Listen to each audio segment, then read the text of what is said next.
وہ ہاروت اور ماروت کا پھر اکثر لوگ پوچھتے ہیں جی وہ ہاروت اور ماروت الٹے لٹکے ہوئے ہیں، یہ ہو گیا. وہ فرشتے تھے میرے بھائی، فرشتے اللہ کے حکم کی نافرمانی نہیں کرتے. وہ کہتے ہیں کسی عورت پہ وہ عاشق ہو گئے تھے اور یہ سب کچھ جھوٹے واقعات ہیں.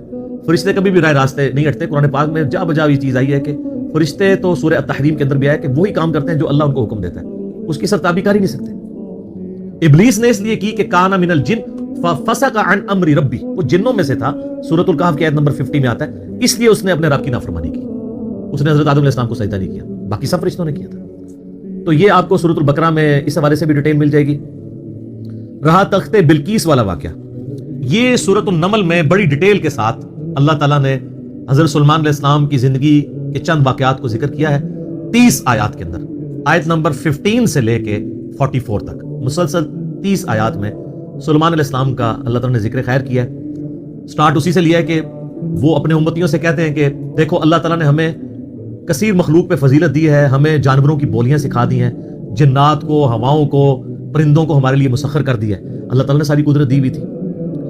اور وہیں پر یہ بھی ذکر آتا ہے کہ ان کی فوج کے لشکروں میں تمام جن، انسان اور جاندار جتنے بھی ہیں ان میں سے ہر ایک کی ان کی علیحدہ فوج تھی. جس طرح آج کل آپ کہتے ہیں نا یعنی ایئر فورس، آرمی، نیوی، ان کے پاس نیوی کے لیے بھی جنات موجود تھے.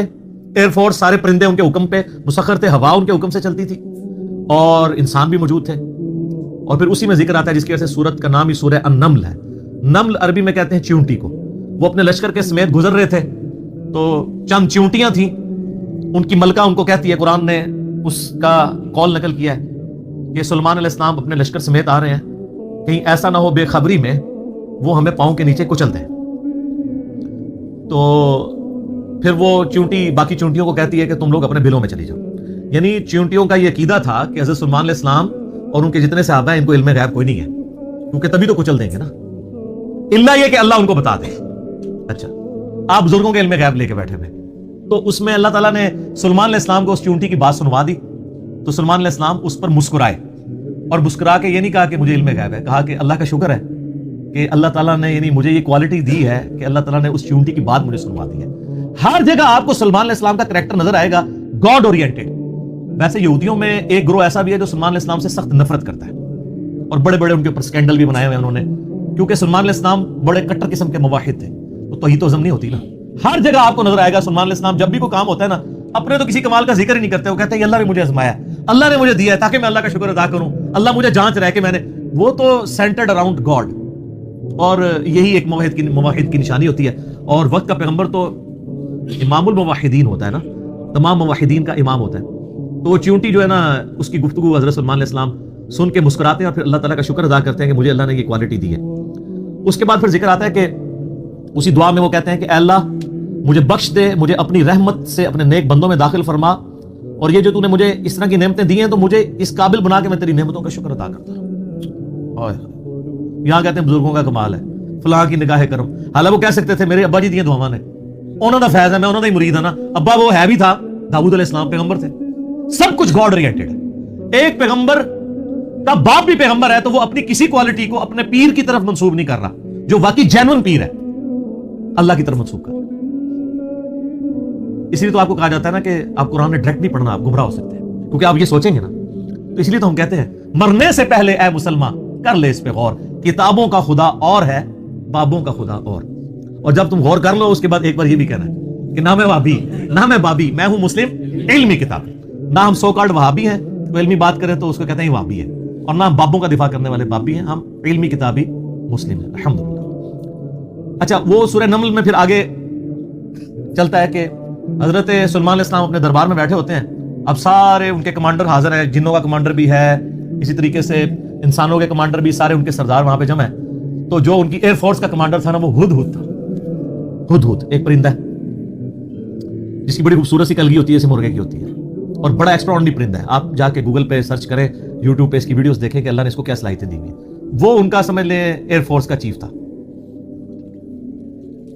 تو آپ نے فرمایا وہ کدھر غائب ہے، اور پھر ساتھ فرمایا کہ وہ اپنی غیر حاضری کی کوئی جسٹیفیکیشن مجھے پیش کرے، اور اگر اس نے کوئی ایسی جسٹیفیکیشن نہ پیش کی کہ وہ میرے دربار سے غائب کیوں ہے تو میں اسے سزا دوں گا یا میں اسے ذبح کر دوں گا. بس یہ آپ ورڈک بولتے ہیں تو تھوڑی دیر بعد ہدہد آ جاتا ہے. اور وہ اپنی جسٹیفیکیشن پیش کرتا ہے. اب ظاہر ہے وہ میں نے بتایا کہ سورہ نمل میں ہی آتا ہے کہ اللہ تعالیٰ نے جانوروں کی بولیاں سکھا دی تھی ان کو. تو حضرت سلمان علیہ السلام مجھ سے پوچھتے ہیں کہ بتاؤ سر پھر ہدہد دیکھیں کتنا پکا مواحد سی. وہ کہتا ہے کہ اے سلمان علیہ السلام میں آپ کے لیے ایک ایسی خبر لے کے آؤں جو آپ کے علم میں بھی نہیں ہے. بابی نہیں تھا ہدہد نا. اچھا سلمان علیہ السلام نے کہا کیا خبر لے کے آیا ہوں؟ ان کا میں ایک ایسی قوم کے پاس سے آیا ہوں کہ جن کی حکمران ایک ملکہ ہے عورت, اور اس کا بہت بڑا ایک عرش یعنی اس کا تخت ہے جس پہ وہ بیٹھتی ہے. اب وہ آپ کو نا ویسے کھنڈرات بھی اس کے مل چکے, میں ایک پکچر ہمیں ملی, انشاءاللہ ہم اس میں اٹیچ بھی کریں گے. آلموسٹ سمجھ لیں وہ کوئی آج کے دور کے اعتبار سے آپ دیکھ لیں کوئی 50 فٹ چوڑا اور لمبائی میں تقریباً 100 فٹ اور اونچائی میں بھی تقریباً 50 فٹ کے برابر, مختلف اقوال ملتے ہیں. یعنی ایک اچھا خاصا بڑا اس کا تخت تھا جس پہ اس کے سارے وہ سردار ارد گرد بیٹھتے تھے, اور وہ پتھر کا بنا ہوا بڑا سا. ان کا میں نے ایک عورت دیکھی ہے, تو وہ آپ کے علم میں نہیں ہے کہ وہ حکومت کر رہی ہے ان پہ, اور بڑا اس کا ایک تخت ہے, اس کے کئی سردار ہیں, اور شیطان نے ان کے برے اعمال ان کی نظر میں سنوار دیے ہیں. وہ اللہ کو چھوڑ کے سورج کی پوجا کرتے ہیں. سر ایک ہدہد کو بھی ٹینشن ہے شرک کی.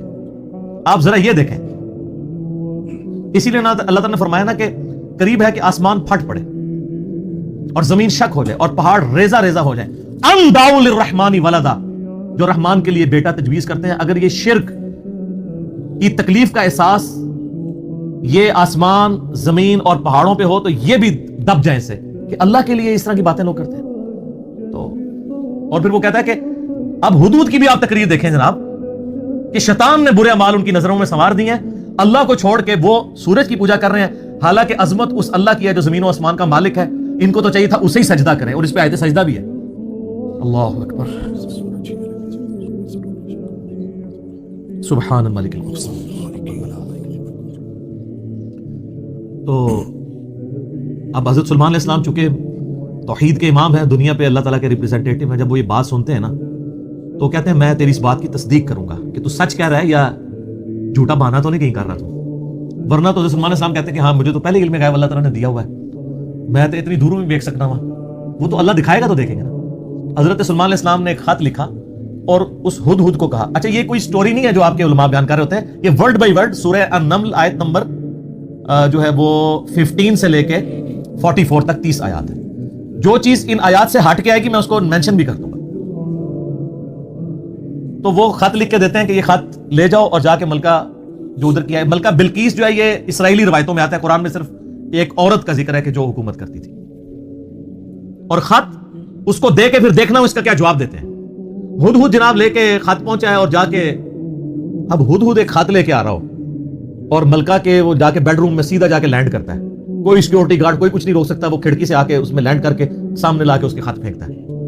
تو حضرت سلمان علیہ السلام کا خط وہ کھولتی ہے تو وہ اس خط میں تو 2 ٹوک جملے لکھے ہوتے ہیں, انہ من سلیمان و انہ بسم اللہ الرحمن الرحیم, اور تم سر تسلیم خم کر کے فوراً میرے پاس حاضر ہو جاؤ. بس یہ 2 لائنوں کا ایک جملہ ہوتا ہے. جب وہ اپنے سرداروں سے مشورہ کرتی ہے تو وہ کہتی ہے میرے پاس ایک معزز خط آیا ہے, اور یہ معزز خط سلیمان کی جانب سے ہے. انہ من سلیمان, سورہ النمل آیت نمبر 30, یہ واحد مقام ہے جہاں سورت کے اندر بسم اللہ شریف آئی ہے. ایک عزت والا خط آیا ہے. عزت والا وہ اس لیے کہتی ہے وہ اس کو پتہ چل گئی کوئی غیر معمولی بندہ ہے کہ ہدہد جس کا خط لے کے آ رہا ہے میرے پاس. تو ظاہر ہے یہ کوالٹی تو اس کے پاس نہیں تھی کہ یہ کوئی کتنا بڑا بادشاہ ہے کہ جس کو اللہ نے یہ حکومت دی ہے کہ جانوروں میں بھی اس کی حکومت ہے. تو وہ کہتی ہے کہ ایک معزز خط میرے پاس آیا ہے جو سلیمان کی جانب سے ہے اور وہ اللہ کے نام سے شروع ہو رہا ہے. اس سے یہ سنت ٹھہری کہ جب آپ کوئی خط لکھیں کسی کو تو بسم اللہ سے اس کا آغاز کریں, اور اس میں یہ ہے کہ سر تسلیم خم کرو اور میرے پاس حاضر ہو جاؤ. تو وہ اپنے سرداروں سے کہتی ہے کہ میں تمہیں پتا ہے کہ میں کوئی کام اس وقت تک نہیں کرتی جب تک کہ میں مشورہ نہ کر لوں, ہر معاملے میں تم سے میں مشورہ کرتی ہوں. قوم سبا کی وہ ملکہ تھی, تو مجھے بتاؤ تم مجھے کیا مشورہ دیتے. تو سردار تو آپ کو پتا ہے جو ان کی تو ایک خاص جنگجو نیچر ہوتی ہے. انہوں نے کہا ہم تو بڑے طاقتور ہیں, بڑے زور آور ہیں, ہم ہر طرح کے بادشاہ کا مقابلہ کر سکتے ہیں, آپ ہمیں حکم دیں دیکھی جائے گی. لیکن وہ تو سمجھدار ہوتی ہے نا, جسے مجھے بھی آگے لوگ پھونک چڑھا رہے ہوتے ہیں, لیکن جو بندہ ڈرائیونگ سیٹ پہ بیٹھا ہوتا ہے اس کو پتا ہوتا ہے کہ کام کو کس حکمت سے لے کے چلنا ہے. تو وہ ملکہ کہتی ہے کہ اس کو تو اندازہ ہو گیا کہ یہ کوئی عام بندہ نہیں ہے, ان کی ساری پھوپھا نکال دے گا وہ. تو وہ کہتے ہیں کہ وہ ملکہ آگے کہتی ہے, اس کے الفاظ اللہ تعالیٰ نے نقل کیے. وہ کہتی ہے کہ یاد رکھنا بادشاہ جب کسی ملک میں داخل ہوتے ہیں نا تو وہاں کے شرفاء کو ذلیل کر دیتے ہیں. تو یعنی یہ جو ہمارے پاس ملک ہے یہ بھی ہمارا چھین جائے گا. ہم میں یہ طاقت نہیں کہ ہم اس شخص کا مقابلہ کر سکیں. یہاں پہ بھی آپ دیکھ لیں انگریزوں نے یہ کیا نا, جب انگریز یہاں حکومت میں ہے نا, سب سے زیادہ ذلیل انہوں نے کیا ہے خاندان مغلیہ کو, اس لیے کہ وہ یہاں پہ رولرز تھے. تو انہوں نے کہا پہلے تو جناب ان کو اتنا ذلیل کرو نا, کیونکہ ان کے اندر جراثیم موجود ہے حکومت کرنے کے, ان کو تو ذلیل و خوار کرو. تو وہ ملکہ کی بات یونیورسل ٹروتھ اللہ نے نقل کیا کہ جب بادشاہ داخل ہوتے ہیں تو وہاں کے شرفا پھر سب سے پہلے وہ ذلیل ہوتے ہیں. تو وہ کہتی ہے کہ اس میں جلدی نہیں ہمیں کرنی چاہیے, میں سلیمان کو نا کچھ گفٹ بھیجتی ہوں اور میں دیکھتی ہوں کہ اس کے رسپانس میں وہ کیا کرتا ہے, تو پتہ چل جائے گا کہ وہ واقعی ایک دنیا دار بادشاہ ہے یا اللہ کا ریپریزنٹیٹو ہے. یہ اس نے چیک پوائنٹ رکھا کہ اگر دنیاوی بادشاہ ہوا تو دنیاوی بادشاہ پرانے زمانوں میں دوسرے ملکوں پہ کیوں حملہ کرتے تھے, تاکہ ان سے ان کی دولت ہتھیائیں. تو اگر ہم جزیہ دینے پہ آمادہ ہو جائیں اور سالانہ ہم ایک رقم مقرر کر لیں گے, اتنا آپ کو ٹیکس یا جزیہ دیا کریں گے, تو وہ ٹل جائے گا. تو وہ بڑے زیادہ تحائف دے کے نا ایلچی روانہ کرتی ہے سلیمان علیہ السلام کے پاس. اور وہاں پہ سلیمان علیہ السلام کے پاس جب وہ ایلچی پہنچتے ہیں تو سلیمان علیہ السلام تو اسٹریٹ فارورڈ ان کو جواب دیتے ہیں کہ مجھے جو کچھ اللہ نے دیا ہے, تمہاری یہ دنیا کی حقیقی دولت اس کے مقابلے میں کچھ نہیں ہے, مجھے تو اللہ نے کیا حکومت دی ہوئی ہے. تو بلکہ سورہ نمل میں اللہ تعالیٰ نے ان کی دعا بھی نقل کی ہے. سلیمان علیہ السلام کہتے ہیں اللہ مجھے ایسی حکومت دینا جو میرے بعد پھر کسی کو نہ ملے. اور انسانی تاریخ میں سلیمان علیہ السلام سے بڑا بادشاہ نہ ان سے پہلے کو گزرا ہے نہ بعد میں, جس کو اس لیول کی اللہ تعالیٰ نے حکومت دی ہو. تو وہاں پہ جب ایلچی پہنچتے ہیں تو وہ ان کو اسٹریٹ فارورڈ جواب دیتے ہیں اور ان کو واپس کر دیتے ہیں کہ جاؤ اور اپنی ملکہ کو بتا دینا کہ اب ہم وہ لشکر لے کے آئیں گے جس کی تاب تمہارے لشکر نہیں رکھ سکتے, انتظار کرو ہمارا. تو وہاں سے چلے جاتے ہیں, وہ تو چلے جاتے ہیں. اور سلیمان علیہ السلام کو پتا ہوتا ہے کہ وہ مطیع ہو کے ہی آئے گی, کیونکہ وہ سمجھ گئے ہوتے ہیں کہ اس نے یہ جو ڈیسیژن کیا ہے وہ کیوں کیا. اب یہ فاصلہ آلموسٹ 2000 کلومیٹر کا ہے. قوم سبا آباد تھی یمن میں, اور حضرت سلیمان علیہ السلام یروشلم میں بیٹھے ہوئے تھے, بیت المقدس ایلیا شام کے اندر. آلموسٹ 2000 کلومیٹر کا یہ فاصلہ ہے. تو آپ سمجھ لیں یہ فاصلہ طے کرنے کے لیے بھی 40 سے 50 دن پیدل چاہیے. تو سلیمان علیہ السلام جب ان کو واپس کرتے ہیں, وہاں پہ جب واپس خط پہنچتا ہے تو ظاہر ملکہ تو پہلے ہی اس کو سمجھ آ گئی ہوتی ہے کہ کوئی عام بندہ نہیں ہے. تو ملکہ یہ ڈیسائیڈ کرتی ہے کہ میں خود سلیمان کے پاس جاؤں گی, کیونکہ اس خط میں پہلے میں کیا لکھا تھا کہ مطیع ہو کے میرے پاس حاضر ہو. سر یہ بادشاہ کا آپ لیول دیکھیں کہ دوسرا بادشاہ جنگ بھی نہیں کرنی پڑ رہی, سیدھا وہ خود حاضر ہو رہا ہے. خیر اس بات کو کچھ عرصہ گزر جاتا ہے. جب اس کا لشکر آنے کے 3-4 دن یا کچھ دن باقی رہ جاتے ہیں نا, تو سلیمان علیہ السلام اپنی مجلس میں بیٹھے ہوتے ہیں. تو سلیمان علیہ السلام اپنے درباریوں سے کہتے ہیں کہ وہ جو بلقیس ہے وہ مطیع ہو کے میرے پاس آنے والی ہے. ان کو پتہ ہے, فیڈ بیک مل جاتی ہے, اللہ تعالیٰ نے وحی کے ذریعے آگاہ کر دیا. تو پھر وہ ایک گفتگو کرتے ہیں وہاں پہ, جہاں پہ وہ تخت بلقیس کا ذکر ہے. اور آصف بن برقیہ کا نام قرآن میں نہیں ہے, یہ اسرائیلی روایتوں میں. وہ سورۃ النمل کی آیت نمبر ہے 30. اعوذ باللہ من الشیطان الرجیم, بسم اللہ الرحمن الرحیم. بلکہ آیت نمبر 30 میں تو وہ یہ آگی 38 نمبر سے آنورڈ. 30 تو پہلے گزر چکی نا, انہ من سلیمان و انہ بسم اللہ الرحمن الرحیم. یہ آیت نمبر ہے 38. قال یا ایھا الملأ ایکم یاتینی بعرشها قبل ان یاتونی مسلمین. حضرت سلیمان علیہ السلام کہتے ہیں اے میرے سردارو, جو میرے ساتھ اٹیچ لوگ ہو, تم میں سے کون ہے کہ جو مجھے اس ملکہ کا تخت لا کر دے اس سے پہلے کہ وہ سر تسلیم خم کرتی ہوئی میرے پاس حاضر ہو جائے. کون ہے کہ جو ایسا کرے؟ قال عفریت من الجن, تو ایک بڑا دیو ہیکل جن کہتا ہے انا آتیک بہ قبل ان تقوم من مقامک, کہ میں آپ کی اس محفل برخاست ہونے سے پہلے 3-4 گھنٹے کی جو بھی آپ کی مجلس ہوتی ہے, مجلس ختم ہونے سے پہلے میں وہ تخت آپ کو یہاں پہ لا دوں گا. انبلیویبل چیز ہے. 2000 کلومیٹر سے اتنا بڑا تخت, پتھر کا وزنی, 3-4 گھنٹے کیا, وہ تو آج بھی آپ اگر جہاز میں بھی لائیں تو 3-4 گھنٹے میں نہیں پہنچ سکتا, اس کو تو لفٹ کرنے میں پرابلم ہو جائے گی. وَإِنِّي عَلَيْهِ لَقَوِيٌّ أَمِينٌ, اور میں اس کے اوپر امانت دار بھی ہوں, میں پوری رسپانسبلٹی سے یہ کام کروں گا, اور میں طاقت بھی مجھے اللہ نے دی ہے. جنات کو اللہ نے بہت طاقت دی ہوئی ہے.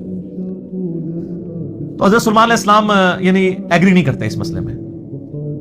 تو پھر ایک اور شخص, قال الذی عنده علم من الکتاب, وہاں ایک شخص بیٹھا ہوتا ہے جس کے پاس کتاب میں سے علم ہوتا ہے. وہ کہتا ہے انا آتیک بہ قبل ان یرتد الیک طرفک, میں اس تخت کو آپ کے سامنے حاضر کر دوں گا آپ کی آنکھ جھپکنے سے پہلے.